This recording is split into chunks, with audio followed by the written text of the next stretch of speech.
Hello students. तो आज मैं आप लोगों को profit and loss appropriation account समझाने वाला हूं। क्या होता है, कैसे बनता है और कौन कौन सी हेडिंग्स इसमें जो है होती हैं। तो चलिए शुरू करते हैं। सबसे पहली तो बात, जब भी हम प्रॉफिट एंड लॉस एप्रोप्रिएशन की बात करते हैं तो एक दो क्वेश्चन हमारे दिमाग में जरूर आता है, तो उन क्वेश्चंस का यहाँ पे समाधान होना बहुत जरूरी बन जाता है। सबसे पहली तो बात, जो पहला क्वेश्चन हमारे पास आता है वो होता है कि भी हम प्रॉफिट एंड लॉस अकाउंट को बनाते क्यों हैं। तो देखिए ध्यान से, profit and loss account partners के बीच में लाभों का समायोजन करने के लिए बनाया जाता है। यानी कि हम क्या करते हैं, जो भी प्रॉफिट एंड लॉस से नेट प्रॉफिट निकलता है उसको हमने पार्टनर्स में डिस्ट्रीब्यूट करना होता है, पार्टनर्स में बांटना होता है। तो उसी काम के लिए हम लोग profit and loss appropriation account तैयार करते हैं। दूसरे क्वेश्चन पे बात आती है, तो कहते हैं what is the nature of profit and loss account. भाई profit and loss appropriation account, sorry, तो profit and loss appropriation account का नेचर क्या है। नेचर का मतलब ये पर्सनल, रियल, नॉमिनल कौन सी कैटेगरी का अकाउंट है। तो ध्यान दें, ये हमारे पास नॉमिनल यानी कि नाम मात्र नेचर का अकाउंट है। इन शॉर्ट, इसके डेबिट साइड सारे के सारे खर्चे और एक्सपेंडिचर्स को मेंशन करा जाता है और क्रेडिट साइड सारे के सारे इनकम्स को मेंशन किया जाता है। अब आप यहाँ पे थोड़ा सा कंफ्यूजन में आ जाओगे कि भी प्रॉफिट एंड लॉस अकाउंट और profit and loss appropriation account में डिफरेंसेस क्या है। तो ध्यान दें, profit and loss account normally सभी बिजनेस ऑर्गेनाइजेशंस के द्वारा बनाया जाता है, लेकिन profit and loss appropriation account partnership firm द्वारा बनाया जाता है। यह ध्यान में रखने वाली बात है, profit and loss appropriation account partnership firms द्वारा बनाया जाता है, जबकि प्रॉफिट एंड लॉस अकाउंट वो सभी बिजनेस बनाते हैं नॉर्मली। अब बात करता है कि भी ये किसके बिहाफ पे बनेगा, यानी कि किसके पॉइंट ऑफ व्यू पे बनेगा, या यूं कहा जाए कि भी ये किसके लिए बनाया जाता है। तो सिंपली एक होता है फर्म और दूसरा होता है पार्टनर। दो चीजें यहां पे मैं क्लियर करना चाहता हूं, ये बड़ा इंपॉर्टेंट हो जाता है। पार्टनर जो है उसके पॉइंट ऑफ व्यू से ये नहीं बनता, ये बनता है फर्म के पॉइंट ऑफ व्यू से। यानी कि जो जो चीजें फर्म के लिए खर्चा है वो डेफिनेटली ये हो सकता है कि भी वो पार्टनर के लिए इनकम हो, लेकिन हमने क्या देखना है कि भी जो चीज पार्टनर के लिए इनकम या खर्चा ना, इस चीज को नहीं, हमने देखना है जो चीज फर्म के लिए इनकम है या खर्चा है उसको हम यहां पे मेंशन करेंगे। अब वो खर्चा या वो इनकम कहां से आ रही है या वो खर्चा किसको दिया जा रहा है वो अलग मैटर है। ठीक है, तो सिंपली हम इस बात को तो पहले माइंड में लेके चलेंगे कि भाई हम इसको पार्टनरशिप फर्म के व्यू से बनाएंगे। ठीक है, ये तीसरा क्वेश्चन था जो कि यहाँ पे स्लाइड में मेंशन नहीं था। तो चलिए शुरू करते हैं। इन क्वेश्चंस के बाद अब टॉपिक आ जाता है हमारा। तो देखिए, इसमें सबसे पहले मैंने आप लोगों को बना के दिखाया हुआ है profit and loss appropriation account. इसका फॉर्मेट है टी फॉर्मेट, इसको कहा जाता है नॉर्मली।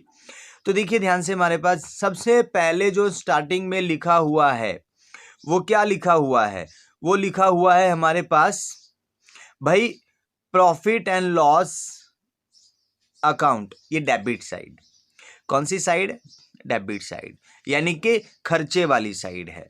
और इधर लिखा हुआ है प्रॉफिट एंड लॉस अकाउंट, ये क्रेडिट वाली साइड यानी कि इनकम वाली साइड है। तो इनका मतलब क्या है, हमारा जो प्रॉफिट एंड लॉस अकाउंट था वो या तो P फॉर प्रॉफिट शो करेगा या फिर L फॉर लॉस शो करेगा। अगर हमारे को प्रॉफिट हुआ है तो वो तो सीधा सीधा प्रॉफिट एंड लॉस एप्रोप्रिएशन के क्रेडिट साइड ट्रांसफर कर दिया जाएगा, और अगर हमको हुआ है लॉस तो वो सीधा सीधा हमारे प्रॉफिट एंड लॉस अकाउंट के एप्रोप्रिएशन अकाउंट के डेबिट साइड लिख दिया जाएगा। ये शुरुआत होती है इसकी, यानी कि इसकी स्टार्टिंग में ही या तो हानि से शुरुआत होगी या फिर प्रॉफिट से शुरुआत होगी, जो भी यहाँ पे है वो मेंशन कर लिया जाएगा।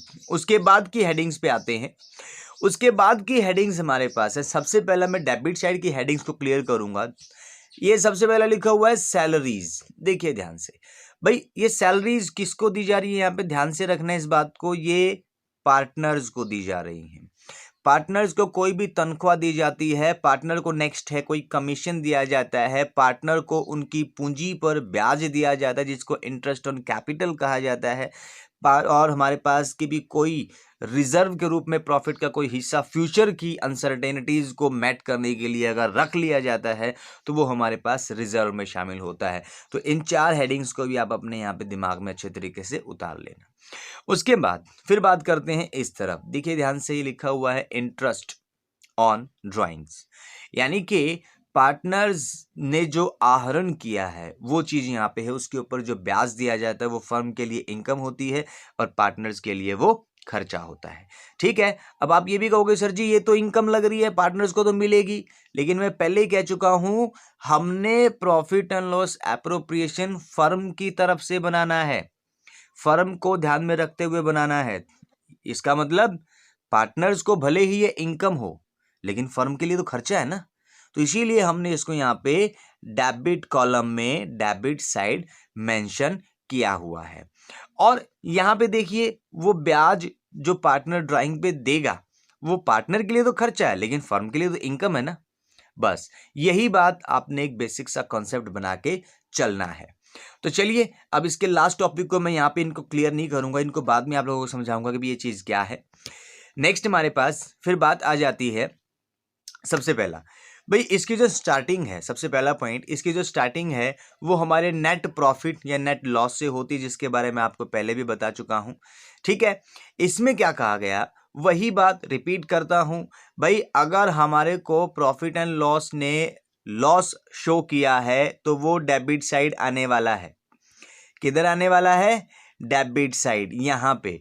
और अगर हमको हानि के बजाय प्रॉफिट शो हुआ है तो वो क्रेडिट साइड आएगा। यहां पे बस दिमाग में इतना रख लेना है कि भी इसकी जो स्टार्टिंग है वो नेट प्रॉफिट या नेट लॉस से होने वाली है, जो कि प्रॉफिट एंड लॉस अकाउंट में से यहां पे ट्रांसफर किया जाएगा। उसके बाद फिर नेक्स्ट हमारे पास है इंटरेस्ट ऑन ड्राइंग। तो कहता है कि भी it is write down on the credit side of the profit and loss account because it increase the profits of the firm. ये बिजनेस फर्म के प्रॉफिट्स को इंक्रीज करता है, बढ़ाता है, इसीलिए इसको हमेशा और हमेशा क्रेडिट वाले कॉलम के अंदर मेंशन किया जाता है, या यूं कहा जाए इनकम वाले कॉलम में इसको मेंशन किया जाता है। उसके बाद नंबर 2 पे इंटरेस्ट ऑन कैपिटल। देखिए ध्यान से इस पॉइंट के ऊपर आ जाते हैं। इसमें कहा गया है कि भी जो भी कैपिटल्स पार्टनर्स ने फर्म के अंदर लगाई हुई हैं तो उन कैपिटल्स पे, अपनी उन इन्वेस्टमेंट्स पे वो पार्टनर ब्याज लेगा। क्या लेगा?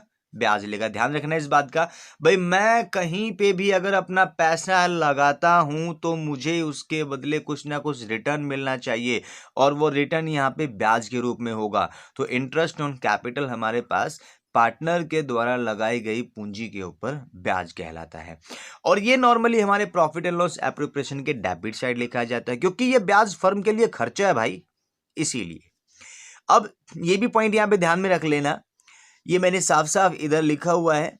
जब भी क्वेश्चन का सॉल्यूशन करते हैं तो वहां पे या तो ये पूंजी पर ब्याज क्वेश्चन में ऑलरेडी गिवन होता है, नहीं तो निकालना पड़ता है। हर एक टॉपिक, हर एक पॉइंट जो भी यहाँ पे है उसके साथ साथ ये लिखा हुआ है कि भी ये क्वेश्चन में दिया भी हो सकता है और कैलकुलेट भी करना पड़ सकता है। तो चलिए नेक्स्ट हमारे पास है, उसमें कहा गया नंबर 3 पे, कहते हैं सैलरी या कमीशन। तो आप लोगों ने वहां पे देखा था ना, सैलरी दी जा रही पार्टनर्स को या कोई कमीशन दिया जा रहा था पार्टनर्स को, तो वो चीज भाई सैलरीज और कमीशन जो है ना, ये फर्म द्वारा पार्टनर्स को दिए जाते हैं उनके द्वारा फर्म के लिए किए गए किसी काम के बदले या फर्म में काम करने के बदले। जैसे कि भी आपका स्कूल स्टाफ स्कूल में काम करने के बदले में सैलरी यानी कि तनख्वाह पाता है, तो ठीक वैसे ही अब स्कूल जो भी सैलरीज हमको प्रोवाइड कराता है तो वो स्कूल के लिए खर्चा हुआ। तो ठीक वैसे ही अगर कोई पार्टनर फर्म में काम करता है और उसके बदले उसको सैलरी दी जाती है तो फर्म के लिए तो खर्चा है ना बॉस। तो इसीलिए ये हमारे प्रॉफिट एंड लॉस एप्रोप्रिएशन के हमेशा डेबिट साइड लिखा जाता है, यानी कि खर्चे की साइड लिखा जाता है, एक्सपेंडिचर साइड लिखा जाता है। उसके बाद नंबर 4 पे हमारे पास है, कहता है रिजर्व्स। रिजर्व्स इसके बारे में मैं पहले क्लियर कर चुका हूं भाई, इनको नॉर्मली हम लोग कहते हैं संचय इन हिंदी।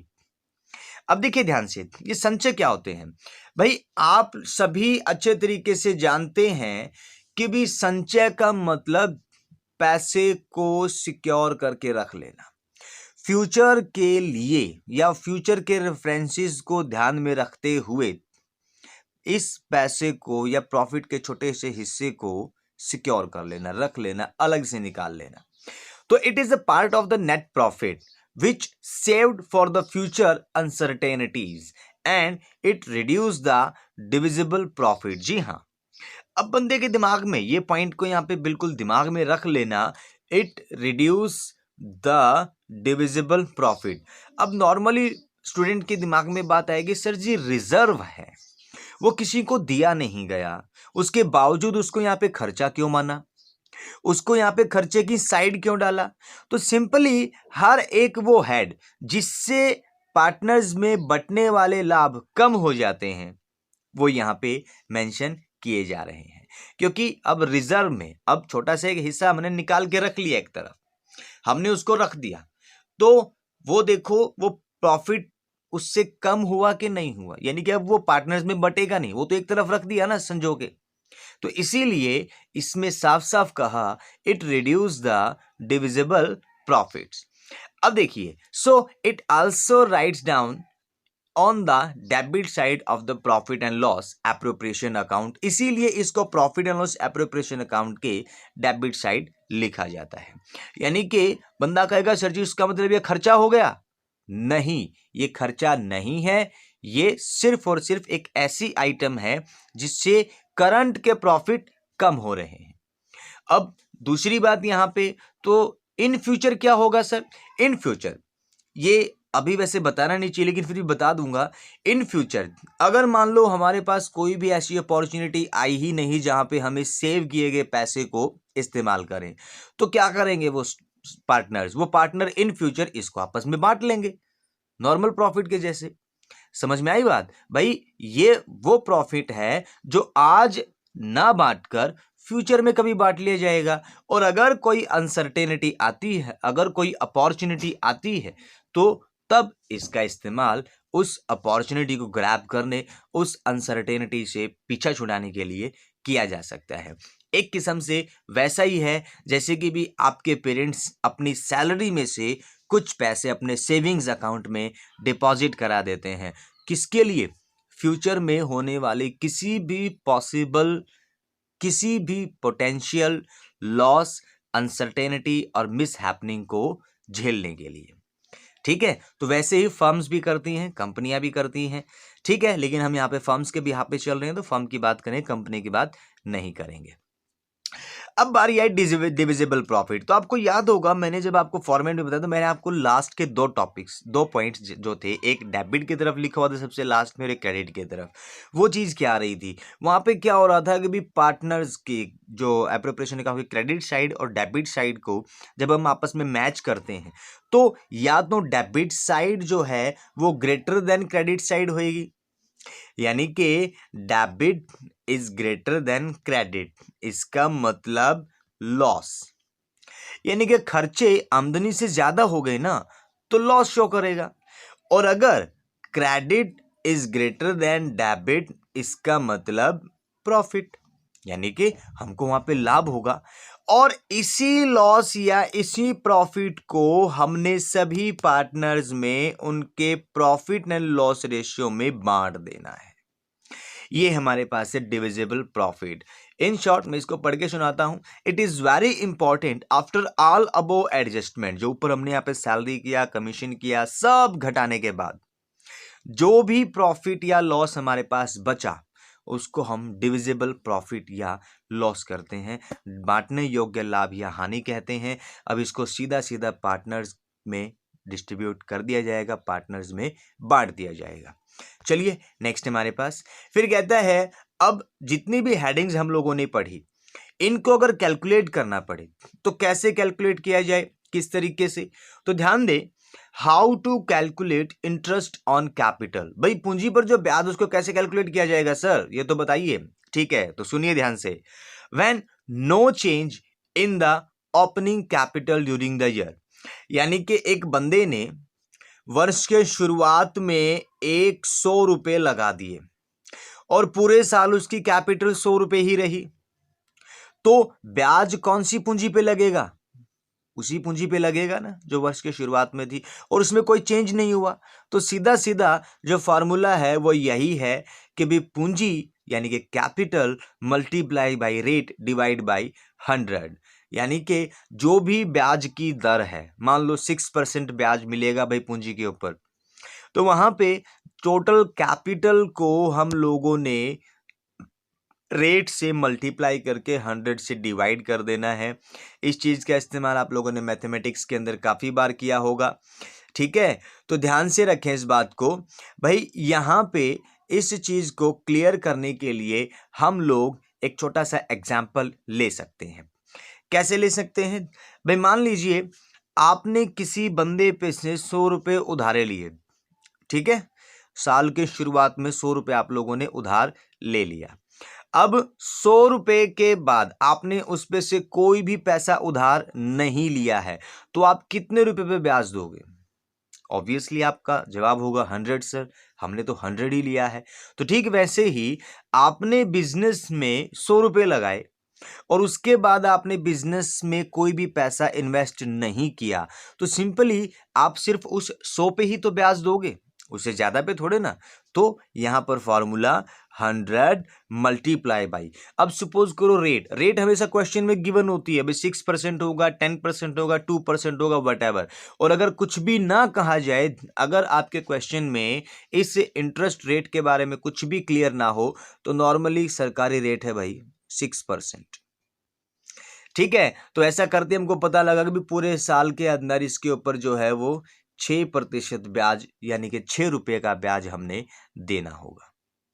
क्लियर? ये इंटरेस्ट ऑन कैपिटल है। लेकिन इस बात को क्लियर करने के लिए अब एक चीज और, अब क्या हो अगर मान लो कि भी शुरुआत में कैपिटल 100 थी, लेकिन साल के बीच में कभी भी बंदे ने अपनी इन्वेस्टेड कैपिटल को इंक्रीज कर दिया, उसने 300 रुपये और लगा दिए, ठीक है। तो तब क्या करें? तो तब देखो यहाँ पे दोनों के अलग अलग हमने मंथ्स काउंट कर लेने हैं। कैसे? ये तो भाई हमारा फाइनेंशियल ईयर के ऊपर डिपेंड करेगा। आप कभी भी देख लेना, हमारे को अपना फाइनेंशियल ईयर पता होना चाहिए, जो कि नॉर्मली 1 अप्रैल से 31 मार्च का होता है। अब मान लो कि भी ये 1 अप्रैल को उसने 100 लगा रखे थे, तो 1 अप्रैल से 31 मार्च तक टोटल 12 महीने बनते हैं, यानी कि पूरा साल, ठीक है। और अगर मान लो कि भी ये 300 उसने लगाए बाद में, यानी कि सपोज करो कि भी उसने जून में लगा दिया, तो अब जून से देख लेना, यहाँ पे कहता है कि भी 1 जून से उसने लगाया है, तो जून से 31 मार्च तक, तो जून, जुलाई, अगस्त, सितंबर, अक्टूबर, नवंबर, दिसंबर, जनवरी, फरवरी और मार्च, टोटल हमारे पास 10 महीने हो चुके हैं। तो अब हम क्या करेंगे? अब देखिए फार्मूला भाई, यहां पे कैपिटल, ठीक है, जो कि 300 है, 100 का जो पूरे साल के लिए कैपिटल, उसके लिए तो फार्मूला यही रहने वाला है। लेकिन जो एडिशनल कैपिटल लगाई उसके लिए हम लोग यहाँ पे ब्याज अलग से कैलकुलेट करेंगे, ये ध्यान में रखना है। तो कैपिटल, उसके बाद रेट जो कि मैंने 6% आप लोगों को बताई थी, और उसके बाद मंथ्स, कहते कितने महीने के लिए ये पूंजी मिली, तो हमने कैलकुलेट करा कि ये 10 के लिए मिली, तो यहाँ पे मंथ की जगह पे 10 लग जाएगा और डिवाइड बाई 12, तो यानी कि 10 महीने का ब्याज यहाँ पे कैलकुलेट होके हमारा आ जाएगा। इसका एग्जाम्पल यहाँ पे लिया हुआ है, ठीक। मैंने 50,000 का, मान लीजिए कि भी ओपनिंग कैपिटल 1 लाख रुपीज़ थी और एडिशनल कैपिटल उसने 1 जून को 50,000 लगा दी, तो देखिए ओपनिंग कैपिटल का जो ब्याज था वो तो 1 लाख का सीधा 6,000 हो गया, और जो हमारे पास एडिशनल कैपिटल थी वो 1 जून से शुरू करी और 31 मार्च तक टोटल, देखो पूरा का पूरा फार्मूला मैंने यहाँ पे फिट करके दिखाया हुआ है। इसमें हमारे पास 2,500 यानी कि 2,500 रुपये का ब्याज जो है ना वो निकल के सामने आया है। तो अब टोटल ब्याज हो गया हमारे पास 8,500, ठीक है। 8,500 रुपये का हमारे पास टोटल ब्याज जो है ना वो हो गया है, यानी कि एडिशनल कैपिटल अगर बीच में वो लगा देता है तो तब कैसे कैलकुलेशन करी जाती है वो इस पॉइंट के अंदर यहाँ पे क्लियर किया गया है। तो सिंपल कैलकुलेशन यानी कि पूरे के पूरे साल के लिए अगर एक ही पूंजी हो तो हम लोगों ने ये इस्तेमाल करना है। अगर एडिशनल कैपिटल लगा दी गई है तो भाई जो सिंपल है पूरे साल के लिए उसके लिए तो यही है, और एडिशनल कैपिटल के लिए फार्मूला हम लोगों ने ये फिट कर देना है। प्लीज अगर किसी भी बात को लेकर कोई भी डाउट है, कोई पॉइंट समझ नहीं आता तो रिवाइंड करें, वीडियो को पीछे करें, पॉज करें, इसको कॉपी पे नोट डाउन करते चले, ज्यादा बेनिफिशियल आपको तभी होने वाला है। नेक्स्ट टॉपिक हमारे पास, इसमें बात आ गई रिजर्व का। तब रिजर्व को कैसे कैलकुलेट किया जाएगा? नॉर्मली बंदा कह देता है कि भाई हमारे पास जो भी नेट प्रॉफिट है उसका 10%, ठीक है भाई, 10% हम लोगों ने नेट प्रॉफिट का रिजर्व के रूप में रख लेना है। अब आप वही रिजर्व जो सेविंग्स के बारे में बात थी, ठीक है, तो कहता है net profit multiply by rate divide by 100, it is the formula. ठीक है, तो यहां पे आप लोग इस तरीके से रिजर्व को कैलकुलेट इजीली कर सकते हैं। नेक्स्ट पॉइंट हमारे पास है वो आ गया भाई सैलरीज। तो सैलरीज को कैसे कैलकुलेट करोगे? तो देखिए सैलरीज किसी भी पार्टनर को दी जा सकती हैं मंथली, जैसे नॉर्मली सभी को मंथली सैलरी मिलती है, लेकिन कुछ सिचुएशन में ये सैलरी क्वार्टरली, हाफ ईयरली और एनुअल हो सकती है। कहा जा सकता है कि भी आप लोगों को हम जो है ना 10,000 रुपये सालाना सैलरी देंगे, 5,000 रुपये मंथली सैलरी देंगे, 3,000 रुपये पर क्वार्टर का मतलब प्रत्येक तिमाही, यानी कि 3 महीने की सैलरी एक बार में, ठीक है, और या फिर हम हाफ ईयरली आपको सैलरी देंगे। इस तरीके से वो सैलरी जो है कि भी कही जा सकती है। फिर उसी के अकॉर्डिंग अब अगर मान लो कि भी यहाँ पे कि भी 3 महीने में एक बार सैलरी मिलती है और 5,000 हो गया, ठीक है भाई, हमको यहाँ पे 5,000 मिलते हैं, 5,000 मिलते हैं कितने महीने के लिए? 3 महीने के लिए। तो पूरे साल की सैलरी कितनी हुई? तो ये चीज ध्यान में देखने वाली बात है। अगर 5,000 3 महीने की है तो पूरे साल में कितनी तिमाही होती है? आप कहोगे सर जी 4।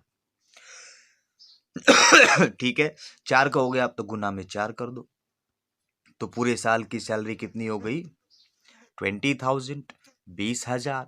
अब यही सैलरी हमारे पास पूरे साल की रहने वाली है, ठीक है, और इसको भी हम लोग डेबिट साइड लिखते हैं प्रॉफिट एंड लॉस एप्रोप्रिएशन के। नेक्स्ट पॉइंट पे आ जाते हैं, कहते हैं कि भी कमीशन। ये कमीशन क्या है? तो आपको पता होगा, आपने LIC एजेंट्स के बारे में सुना होगा या आपने दूसरे किन्हीं एजेंट्स के बारे में सुना होगा कि भी वो लोग जितना काम करते हैं उनको उसी के अकॉर्डिंग, उनके काम के अकॉर्डिंग कुछ कमीशन दे दिया जाता है। तो ठीक वैसे ही पार्टनर्स को भी उनके काम के बदले कोई कमीशन दिया जा सकता है। तो अब देखिए सबसे पहली बात भाई, कमीशन को कैसे कैलकुलेट किया जाएगा? तो कमीशन के लिए यहाँ पे 3 तरीके इस्तेमाल कर सकता है वो क्वेश्चन को पूछने का, तो हमको तीनों तरीके पता होने चाहिए। सबसे पहला वो पूछेगा भाई कमीशन जो है ना वो नेट प्रॉफिट का कोई प्रतिशत हो सकता है, यानी कि भाई 6% ऑफ नेट प्रॉफिट यहाँ पे कमीशन दिया जाएगा, 2% दिया जाएगा, 12% दिया जाएगा, यानी कि सीधा सीधा नेट प्रॉफिट का। ठीक है, पहला तरीका तो ये है, और उसका फार्मूला जो है कि भी आप लोगों को दिख भी रहा होगा, net profit multiply by commission rate divide by 100, यानी कि ये वही सिंपल सा फार्मूला है जो पिछली बार interest on drawing, interest on capital पे भी इस्तेमाल किया गया था। बस वहां पे कैपिटल था, वहां पे क्या था? कैपिटल था, वहां पे कैपिटल था, और यहां पर नेट प्रॉफिट है। वहां पे इंटरेस्ट रेट ऑफ कैपिटल थी, यहां पे कमीशन रेट है। अब नेक्स्ट क्वेश्चन हमारे पास, नेक्स्ट पॉइंट आ जाता है, वो है commission after the adjustment but before charges commission. तो देखिए नेट प्रॉफिट में से सभी पार्टनर्स को उसके समेत कोई भी तनख्वाह दिए जाने के बाद के प्रॉफिट्स पे उसको ये जो कमीशन दिया जा सकता है। अब देखिए ध्यान से इसको कैसे करेंगे भाई, जो भी नेट प्रॉफिट हमारे पास होता है उसको हम लोग माइनस कर देंगे या उसमें से हम लोग माइनस कर देंगे कि भी सैलरी कोई भी है, इंटरेस्ट ऑन कैपिटल है और रिजर्व है, तो इन सभी को हम यहाँ से माइनस कर देंगे, इनको यहाँ से घटा देंगे। उसके बाद जो बचेगा उसके ऊपर फिर रेट लगाएंगे, फिर कमीशन यहाँ पे निकालेंगे। अब तीसरे पॉइंट पे आ जाता है सारे के सारे खर्चे के साथ साथ बंदे का कमीशन घटाने के बाद, यानी कि आफ्टर चार्जिंग कमीशन। तो तब ये तो घटेंगे घटेंगे भाई, उसके साथ ही कमीशन भी घटेगा। अब बंदा कहेगा सर जी तो क्या कमीशन निकाल ले इस तरीके से और फिर घटाए फिर कमीशन निकाले? ना, उसके लिए एक तरीका लिया गया है। वो तरीका क्या होगा भाई, आप लोगों ने सीधा सीधा इस चीज के लिए दिमाग में रख लेना है। क्या रख लेना है कि भी आप देखिए ध्यान से, जो भी मेरे को यहां पे प्रॉफिट मिला हुआ है उसमें से मैं सारी की सारी एडजस्टमेंट्स को माइनस कर दूंगा, घटा दूंगा। कौन कौन सी जो एडजस्टमेंट्स है, कहता है सैलरी, ठीक है, इंटरेस्ट ऑन कैपिटल, कोई रिजर्व वगैरह है वो भी मुझे घटाना पड़ सकता है ना यहां से। और उसके बाद मैं जो भी मेरा होगा तो rate divide by 100 plus rate का जो फार्मूला यहाँ पे फिट कर दिया जाएगा, और उसका मतलब हमारे पास कमीशन आफ्टर चार्जेस कमीशन हो जाता है।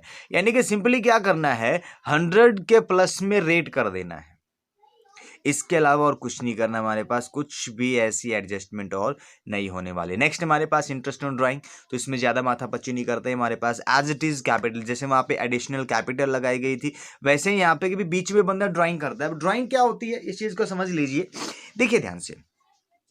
इंटरेस्ट ऑन ड्राइंग भाई, कभी कभार बंदे को पर्सनल यूज के लिए कुछ पैसा चाहिए होता है। सपोज करो आपने कोई बिजनेस शुरू किया है और अचानक से आपका कोई बेटा, आपका भाई, आपका फैमिली मेंबर बीमार हो जाता है किसी कारण से, तो आपके पास दो ऑप्शन होते हैं। पहला, आप किसी से उधार पैसा मांगोगे, तो ध्यान रखना इस पॉइंट में भी, आपको वो पैसा जो भी आप उधार लोगे वो ब्याज पे मिलेगा। आप उस पे ब्याज दोगे कि नहीं दोगे? आप कहोगे ऑब्वियसली सर देंगे, ठीक है। आप बैंक से लोन ले सकते हो, लेकिन ये तो बहुत बड़ी बात हो जाती है, बैंक से लोन इस तरीके से तो नहीं होता, लेकिन फिर भी समझ लीजिए बैंक से लोन ले सकते हो, तो वहां पे भी आपको क्या देना पड़ेगा? ब्याज। अब तीसरा ऑप्शन जो हमारे पास है वो है कि भी इंटरेस्ट, सॉरी, जो ड्राइंग्स हैं वो कर सकता है बंदा। अब बंदा कैसे जी ड्राइंग्स क्या होती हैं, तो देखिए ध्यान से, आप लोगों ने 11th क्लास में पढ़ा होगा अच्छे तरीके से। ड्राइंग्स यानी कि भी जब कोई ऑनर अपने पर्सनल बेनिफिट के लिए, अपने पर्सनल यूज के लिए कोई अमाउंट, कोई गुड्स बिजनेस में से निकाल लेता है, तो उसको ड्राइंग कहा जाता है, उसको आहरण कहा जाता है। अब इसका मतलब उसने अपने बिजनेस पे से ही वो पैसा उधार लिया, ऋण के रूप में लिया, यानी कि लोन लिया एक किस्म का, तो क्या उस पार्टनर को, फर्म को लोन नहीं देना पड़ेगा? देना पड़ेगा, ठीक है। और ये जो लोन की जो रेट है ना, ये पहले से फिक्स कर ली जाती है। आपको पार्टनरशिप डीड मैंने समझाया था तो उसमें ये चीजें मेंशन थी। ये जो रेट है, इंटरेस्ट रेट इसके ऊपर होने वाली, वो पहले से तय कर ली जाती है, फिर उसी के अकॉर्डिंग इसके ऊपर ब्याज जो है ना वो कैलकुलेट किया जाता है। चलिए नेक्स्ट हमारे पास है, फिर कहता है इसका फार्मूला क्या है सर, तो सिंपली अगर मान लो हमारे पास जो भी ड्राइंग्स हैं, टोटल ड्राइंग्स, मान लो एक बंदे ने कि भी 2000 रुपये निकाले पूरे साल, तो उसके ऊपर सीधा सीधा हम लोग drawings multiply by rate divide by 100 multiply rate, sorry month divide by 12 का फॉर्मूला यहाँ पे फिट किया जाएगा। अब आप कहोगे सर जी इस फार्मूले का मतलब क्या है, यहाँ पे ये क्या कहना चाह रहा है, ऐसा क्यों किया? तो देखिए ध्यान से, ब्याज किस पे लगेगा? उस अमाउंट पे जो हमने ली है। अब क्वेश्चन ये है कितने महीने का ब्याज लगाएं, कितने टाइम का ब्याज लगाएं, तो उसके लिए हम लोगों ने देखना होता है कि भी पर्टिकुलर बंदे ने वो पैसा कितने टाइम पहले लिया था या कब लिया था। अब अगर मान लो उसने 1 जून को ही निकाला, तो वापस से आप कैलकुलेट करोगे तो 1 जून के बाद 31 मार्च तक, तो कहता है जून जुलाई, 1 जून का है तो जून का महीना पूरा गिनना पड़ेगा भाई, ठीक है। कभी कोई सोचे जून हो गया, अगर यहाँ पे 30 जून होता है ना तो जून को कट कर देते, उसके बाद फिर सीधा जुलाई से शुरू करते। तो 1 जून को बोला, तो 1 जून से 31 मार्च तक यानी कि महीने के एंड तक कैलकुलेट करेंगे तो टोटल हमारे पास होने वाला है 10 महीना। तो तब मैं क्या करूंगा भाई, total drawing multiply by rate divide by 100 और उसके बाद मल्टीप्लाई 10 डिवाइड बाई 12, यानी कि उसके ऊपर मैं कितने महीने का ब्याज लगा रहा हूं, 10 महीने का ब्याज लगा रहा हूं। ठीक है, तो ये पॉइंट हमारे पास बड़ा ही इजी होता है, बड़ा ही इंपॉर्टेंट होता है। ठीक है, लेकिन कई बार कुछ क्वेश्चंस में ये जो इंटरेस्ट है वो देता नहीं, वो सीधा ब्याज ही दे देता है, भी पूंजी पर सॉरी ड्राइंग पे इतना ब्याज है। ठीक है, तो तब उस सिचुएशन में क्या करना है, हमने कैलकुलेट करना ही नहीं, ऑलरेडी दिया हुआ है ब्याज अगर हमको, तो हम सीधा उसको अप्लाई करेंगे। अब कंफ्यूजन यहां पे हो जाता है, वो दोनों दे सकते हैं। कैसे, ब्याज ऑलरेडी कैलकुलेटेड दे देगा आपको और उसी के साथ क्वेश्चन के अंदर इंटरेस्ट रेट भी मेंशन कर देगा। अब ऐसा करने से बच्चे का माइंड डाइवर्सिफाई हो जाएगा, वो एक किस्म से डाइवर्ट हो जाएगा, वो कंफ्यूजन में आ जाएगा। ब्याज दिया हुआ है मेरे को और कैलकुलेट करने के लिए भी बोला, तो टेंशन ना लो, अगर दिया हुआ है तो कैलकुलेट क्यों करना, नहीं करेंगे, तो सिंपली वही करेंगे जो दिया हुआ है। और अगर नहीं दिया हुआ ब्याज निकाल के तो निकालना पड़ेगा बॉस। ठीक है, तो चलिए अब आगे चलते हैं। सबसे पहली तो बात, जो टॉपिक हमने अब तक करा उसमें एक एक को मैंने यहाँ पे अच्छे तरीके से बखूबी क्लियर करा, उसमें आप लोगों को समझाया कि भी कौन सा काम कैसे होता है। अब आप लोगों के लिए एक होमवर्क है, आप लोगों ने एक क्वेश्चन आगे मिलने वाला है, इस क्वेश्चन को आप लोगों ने अपनी कॉपी के ऊपर अच्छे तरीके से पुट करना है, निकालना है। ये प्रैक्टिकल क्वेश्चन है, अच्छे तरीके से सोच विचार के निकालिएगा।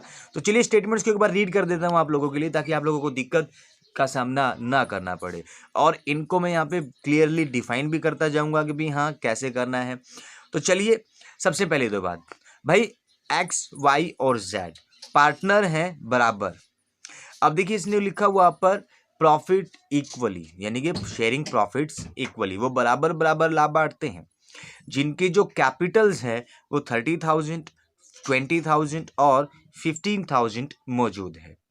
अब एक्स और वाई, उनको यहाँ पे सैलरीज मिलती हैं 6,000 और 4,000 रुपए। कौन सी, अब ध्यान से देख लेना इसके ऊपर, कौन सी सैलरी मिलती है, एनुअल मिलती है, क्वार्टरली मिलती है, हाफ ईयरली मिलती है, कैसे मिलती है, कुछ लिखा हुआ है यहाँ पे, लिखा हुआ है,